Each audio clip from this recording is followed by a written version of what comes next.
watchers. Welcome to our podcast 101. This afternoon we're going to talk about academic stress. So let's talk about mind over grades or grades over mind. So this afternoon we're going to share and express our experience toward academic stress. So are you ready, everyone? Yes. Are you ready for the first question? Yes. So the first question is, when you hear the word academic stress, what comes in your mind first?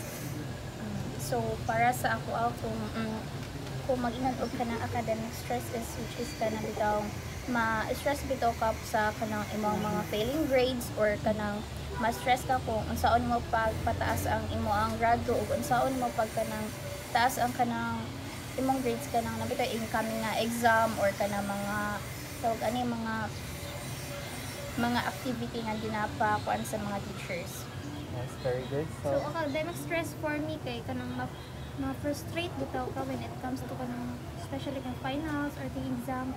So dira na ko ma-feel ang mga academic stress which is kanang lisod siya para sa ako kay syempre samot nag kanang sa first bitaw for example first week of kanang school bitaw kay dira jud ko ka-stress kay maglisod ko adjust na so dira ko ma-feel ang academic stress.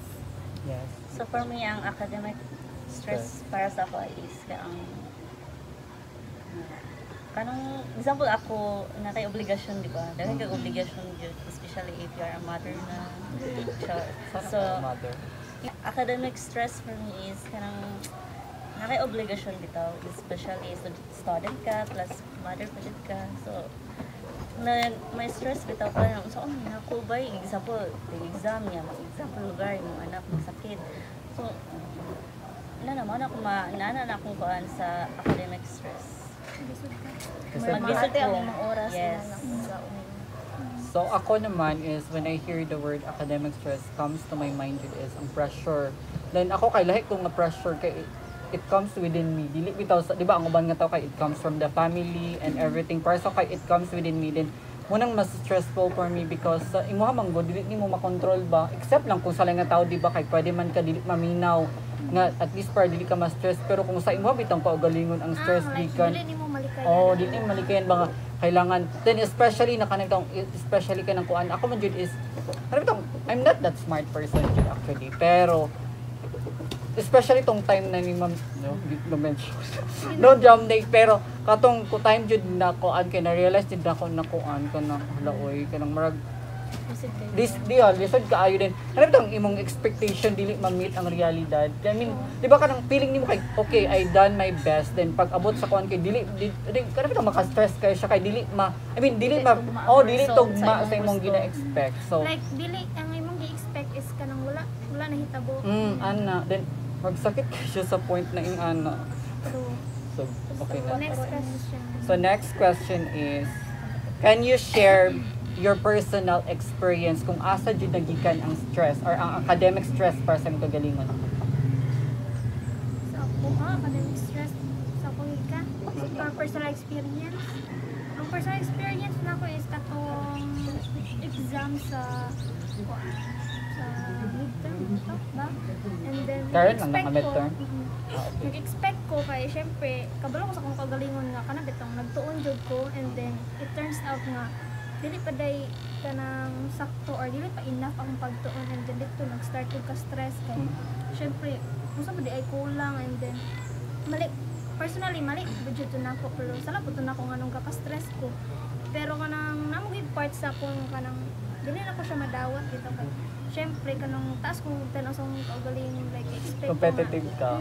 True na mo ka-stress mga what if kanang ang kuan kana bitong nagmagunahon ako sa unsa na iingon sa tao sa par unsa na iingon sa akong magpapaani kay expect could be sila nga kanang sani permi ko competitive dito like dapat naabot ka na nga point dili na ka pwede mo balik like dili na ka pwede ma-down pa so yun na murag dito ko nagka-stress jud kayo nag-start expectation sa expectation gid mo kung labi gid ang stress pa pag mawala ko sa imong alignment bitaw so much siya. Share your personal experience in academic stress nga marag feeling nimo ka dito nag-start or mag dito jud ay okay mo jud ni academic stress jud di siya. Pero sa ako, wala man. Kaya sa ako mga di mo lang ko ganahan i-pressure akong kaugalingon. Chill lang ko. Kay, kapag mo kung say, example, kumbaga ka ng kana murag nakulang pa na nakuan. Sala po na ako. Kapag mo kung awal po kung anong kuan ay nanak. So, na chill lang ko. Okay ra ko. If put paano na kanang kaya na mo din ako yun. Naragid sa akong self yun. So mag Nagyud kay chill lang. go lang. Magic part sa imo nga murag dili ka ganang mo kuan murag gusto lang ko may Dili ko na ako chill lang. Di ko na gusto i-pressure kaya ako ng self. So, Kay let's say bitaw na buhi diri niya i-pressure ko ang kaugalingon niya. Daghan pag nga matay na ma-stress ko dai. So ayud pa stress. like kasi ka goal ba niya mamatay ra ka. Ayun. next child. Okay na. Okay na. Charlie. Katawa ko. Okay ra mo daw mo. Your personal experience nga nakaingon jud ka okay, it's academic stress or kanang feeling mo nga dito jud nag-start imo academic stress jud. Kuan. Kana bitong para sa kuan lang ha. Kay kana wala man ko sa amo yung balay na kuan nagstay. So naro ko sa kanang kibali part sa family nilang papay na. Sige na. Tapos kanang kuan stress ko siya sa ako kay kanang bitong example kanang naatay ka na importante ka exam or kanang effort something a piece nga kuan tas kanang bitong ma-pressure din ko sa kanang sa balay kay kanang imbes nga kaning nga time kay tingtuon na ni nako isa aside sa nako na mga buluhaton ina na dili ko maka wala bitaw kay kanang focus nga makakuan ko og kanang time nga para kanira gid studies ako ani manang ga mata din ko kanang kandawon. So murag na ka responsibility kay wala man kasi inyong balay pero dili nimo mauna imong academics kay tungod mas kay ilang unaon time. ako ang kuan kay di man ko gusto nga kanang lahi bitaw ilang kapuyan kay basta babaon kini kuan inana. So nang stress ko siya para sa kunin kana din mag kadlaw na dayon na nabi ako vertigo so dili gyud ko pwede nga kanang dili matulog na mo din to na magka na bitaw magbubuo na din kana di na din ko ka-focus ina na mawala na din ko kanang kuan sa kanang pag-focus na. So ako naman, na-realize yun na ako siya na dito jud nag-start ako academic stress is way back high school pa jud ko kay di ba pagbayot biya ka kay ang mga silingan din kay people would say na especially sa akong mama doon din siya sa mga silingan na kanang kana imong anak kay bright kanang siya jud ang muputol sa inyong kalisod so di ba it's pagputol kato pa lang daan na words kay maka-stress na jud siya din way back 4th year side ko 2016 ba to na time ni adto kog Manila para mag-eskwela din sad to say wala nakato jud kog Manila actually then wala na ko to na po tama na ko 1 month to kay marg na nabaguhan ko sa mga tao then kato na time kay marag dili jud kay ko strong enough then that kato nga time pod it's dito na ko na realize na I never just failed my dream na failed pod akong number 1 supporter which is my mama then karon na pod way back kaning college na pod dayon is magna stress jud ko kay kung sa una akong number 1 supporter is akong mama lang karon college na ko is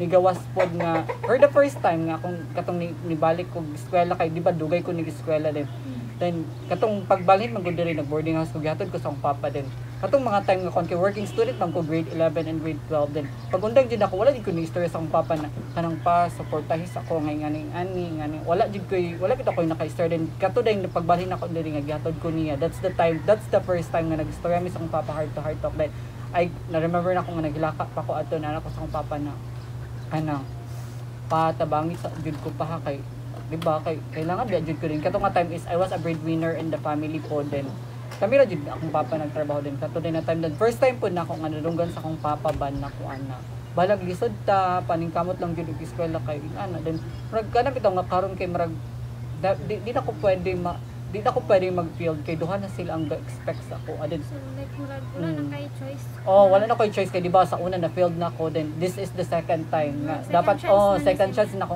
to prove to them na no I'm not a failure na in this second time nakayanon na jud lang Which is That's kaya mo it. yun. Kaya man. Kaya man basta Kaya man, kuan lang kung gyud na kuan, may di determination bitaw makaya gid nimo kay Yung kamot mo. Go. So okay, next question. How would you cope up academic stress? Kasi yung ginabuhat, kanang ikaw mismo, kanang imo yung gina-apply sa imong self, ha? Yes, Cathy. Ako, academic stress of course kanang first jud kay ginabuhat gud nako is kanang undangan ako tanan akong ginabuhat pag mapina ko nga my god stress na kay ko sa academic niya first na ginabuhat na ko, syempre, madok sa mga comfort food, comfort place, mga na, gusto ko bitaw, mag-muni-muni sa inana, kay, naku mo tabang sa ako, since, ma-analyze bitaw na ko kung sa juday akong dapat unahon, ano, maka-stress man ko, like, ako sa i-organize akong utok kung sa juday akong dapat unahon, kung sa juday ay kanang dapat, kanang mas i-prioritize bitaw. So, yun na. Ang ako, yung masaludan lang permi is kanang comfort food na ko para ma-relief ko bitaw ko. At least ba nga, mawala ang ako ang ka-worry gamay or kanang mga concerns bitaw na ko din. Also, kanang dako kung tabang is ang mga social support, of course, yung mga loved ones, family, basta na pag ma-stress ko. Pero lang sa love life lang gud ba mo Sana all. Okay, kan thankful ko sa sa panabitang parents na ko and then parents ako uyab, kaya syempre trip po nilag sakto na so ginawa supportan dako sa tabang sa ako. Kabalo na ta Charlie ganong academic. Oh, but kuan good usually good pag ma-stress ko is kanang wala mong Jollibee ra gid ko. Ay, Alone ta kaya kwarta. hindi ka afford. Jollibee wala Sige, nang ikaw na feel po. man ako safe. Unsa akong cook? Yeah, coping mechanism. First kay kanang mag-adto kong dagat since kay doon man mig dagat mas kailangan kong dagat gusto ko doktor. And then dito maghilaka ko ipagawas beto na ko tanan or kanang gabi maghilaka ko ana then kanang gusto gyud ko nga ipagawas beto tanan ako nga gibati na then pagkabuntag din ana kay magkuanen ko mag diary then magtudunan ko magsugod nga unsa akong una nga planuhon unsa una nga buhaton para bitaw kanang sa tagong mahanay bitaw tanan unsa akong pagkuanen para in the end kanang makaya na ko danan siya og kanang kuan if na ko abot makop na ko gusto. Sa ako personally is matulog yun. Matulog ko. Gusto yung Like matulog. takasan Dili ako sa dili sa siya yung takasan. Gusto ko ano bitaw. pahuway lang. Peaceful ako mind way gina ko na matulog ko. Example kung matulog man gani ko, di ba magkadamgo na pud ka, naanap pud dara ga kuti-kuti. Bro, tido jud da. So dapat sa balay, gusto ko peaceful. Walay away, way saba, ana ba? But di ba naapoy ka ng mga naka-stress na tao nga dili ka Katulog, Ako, true. personally, di ko Ako katulog. same. Magdambo-dambo Like, ko. maghuna-huna, bitaw ko, like, gusto mo, saan naman Mo? kuni, uy, Karami tayo mong nakakauwan gistadyan kay. eh. Uy, wala pa ko din nahuman, wala pa ko ka-memorize Like, ato. di Okay, matulog. makatulog ko pagka-uma maulian na din ko. Oo. Ano natin? If ever di ko maulian kay gusto ko nang maglakaw. Maglakaw Maglakaw mi, ka. pagbadagat mi, pahangin, magkaon-kaon, or asa mi. Unwind. Unwind. Then, or mulaag sa akong mga igsoon. Then, Ano na, para na mabanding-banding ba, may story-storya. Oh, di tabang ang family ba? Yes. Wala, movie na yun. So ako is koan. Usually ako ginabuhat jud kay mental breakdown, mental break as in hilaka jud na hilaka. Then katubod na koan bitaw ni ma'am kay ang exercise magrapod ko nga way nga mag-exercise jud kay marag at least mugaan kay usay magud kay bilag hilaka na bitaw ko kay marag dili pa jud siya enough. Sa mo na mag-exercise mag-exercise mo imong Dili kaugalingon. ba sa parang dapat gusto ko makuan ko din mo din to na dapat pod para same ta na kailangan ako ikuan kung say dapat una buhaton kay ang mas kasagaran man jud baka stress kay kanang daghan na kay kag buhaton din wala nakakabalo kung unsa man di ba kanang usay magud makastress kanang nakay daghan buhaton pero di ka kabalo kung unsaon pag start Unsay unahon. o unsay unahon or saan pagbuhatan Ang pag-start na imong ba di ara jud ka pag start relax. dahil siguro sige mo na to so advice so what is your advice so any advice sa kuan Ako, advice na to. Oh, sa ikaw na lang ini-advise ako ang mga incoming first year college. Sige, Oh. sa mga Incoming first year po hon. Ako lang kay go with the flow lang. Chill, tapos dili ma-pressure, dili mag-stress if ever, dili man ginamalikaya ng stress, di ba? So kanang enjoy the siya, journey. di ko siya yung na-enjoy kanang kana bitong o ma-stress mo kay ka, dili mo kuanon ang laing tao, syempre lalay, kuan pud biya. Parang respect lang pud baka nang example ma-stress ka, parang yampo na lang gyud. Char. Yampo guys. Parang, Ano lang, prayer yampo is na gyud the ang tanan. key. Sabi na ko, Prayer is the key. shot. Ano gyud na siya lagi makatubag sa tanan. Wow. Amen, no? Ano? Yes, Cathy. advice ba? Advice? Yes, sa Para sa mga ko is first- kuan. Okay ra magka-stress. If kuan, college ka, kay normal mo gid na siya. Siyempre, nabaguhan ko ka na, as estudyante ka, so mabaguhan dito ka sa sistema sa kuan college, kay sa high school, di ba, kung murag easy-easy Dali ra lang. kay ma-honor, Oo, guys. chill kayo, pero pag abot ganyan mo sa college, ayun na lang gid pag-expect. And then, buhatan na lang gid ang imong best, whatever, kung sa pa yung maabot nga problema sa mo is, kanang ayaw gyud kalimot o kanang unsa ni dili like kuan bitaw. Pwede Ayaw naman, mawala pwede sa naman puno. mag-expect pero dili lang mag Over-expect.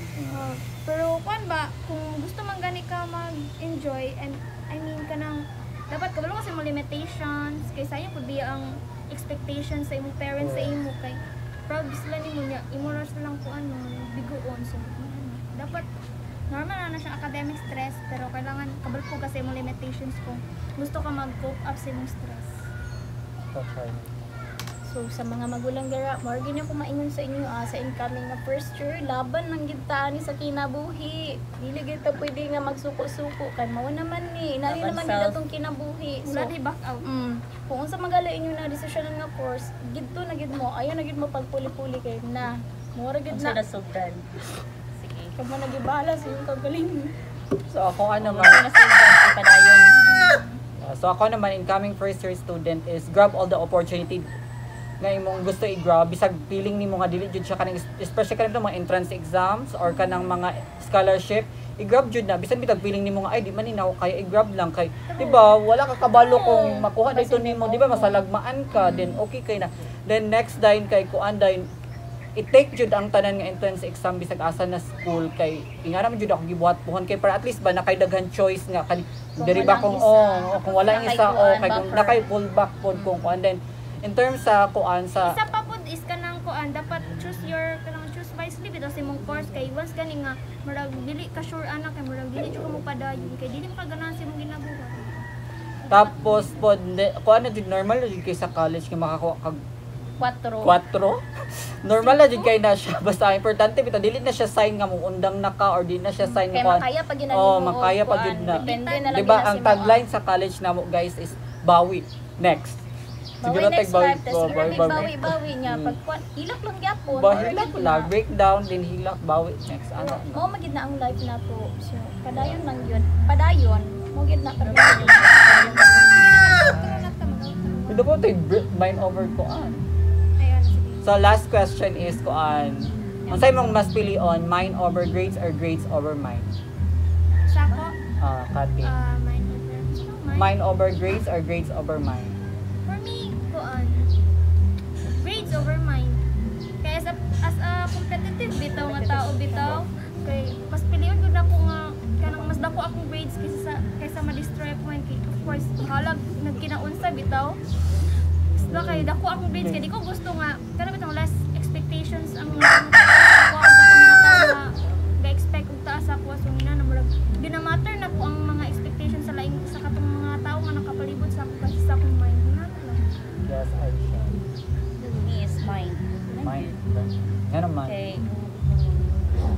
Hindi naman yun mo ma-base yun kung sa kuan mo. Kapasamay naman yun. Sabay sa tong na. Ano, mine lang. Ikaw.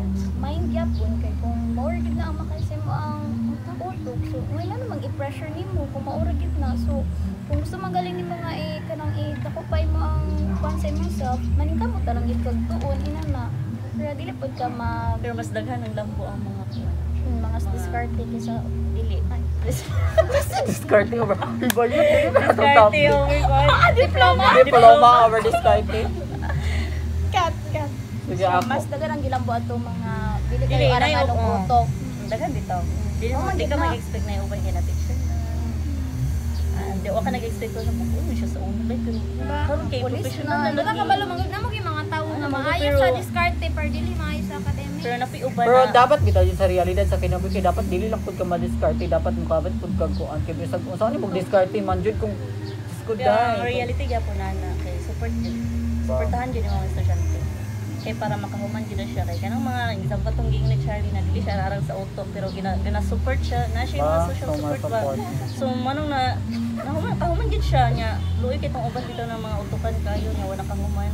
So ako naman is kung mas papilian ko mind over grades or grades over mind, mas pilihan jud ako ang mind kay as a overthinker na realize na ako na mas importante ang mind kay how could you provide or how could you di ba kung saan mo paghatag og good grades kung imong utok dili okay kay magdiya man good mag-start tanan kung okay imong utok then everything will follow so dapat i-prioritize jud nimo imong minds kay bisod na basing dako kay kagrado pero nagsipa-sipa nakaglata di ba So ako kay na-realize Ako na ko nakailan kuan. do. bitaw na pressure siya sa mga grades na Makabuang man yun. Nabuang gid siya. Makabuang like ana bitaw pod si mami kay kanang dili pod pwede nga magsigil kag study. Di magud ako para sa ako Di ba? grades Why? ako, wait lang, grades magud ako kay since kana bitong napa akong family bitaw ga support na ako then ilang gina-expect is kanang more on kanang bitaw yung eskwela. Kay syempre napa man sila ga Nakita support siya pero sa grades once na gani siya, nga proud murag sila. once gani nga kanang mo ba murag gina-focus ron pero siguro pag mo mature na ko murag dira na ko ma-realize nga mas importante gid ang mind ko sa grades. Laylay Pero okay man Japon dito. Japon ta ko kay okay man Japon ang imong i-priorities imong grades. Kaya nga naman job na mama kay di pa na siya magpado. Ay di na siya magistorya nga dapat ako ka grades siya kay padungdungog na siya kana. Dapat ingani imong ko ay lalami na kay mugsaka sa stage sa una katabi tong high school pa ka. So ito that's the one thing na you can give to your mother. Di ba mo lang yung reward sa ilang kahago and everything. That's one. So mag-action na ta. So that's it for this afternoon. So for more videos, click here to subscribe. So So guys, naman na po nang samong ipang share diri. So katong mga na academic stress dira makakonta mo man namon tabi makup-up sa inyo pag-handle yung mga academic stress. Laban lang gid sa kinabuhi as Always pray good. Dati. Bye guys. Bye. Subscribe. Don't forget to subscribe. Thank you for watching.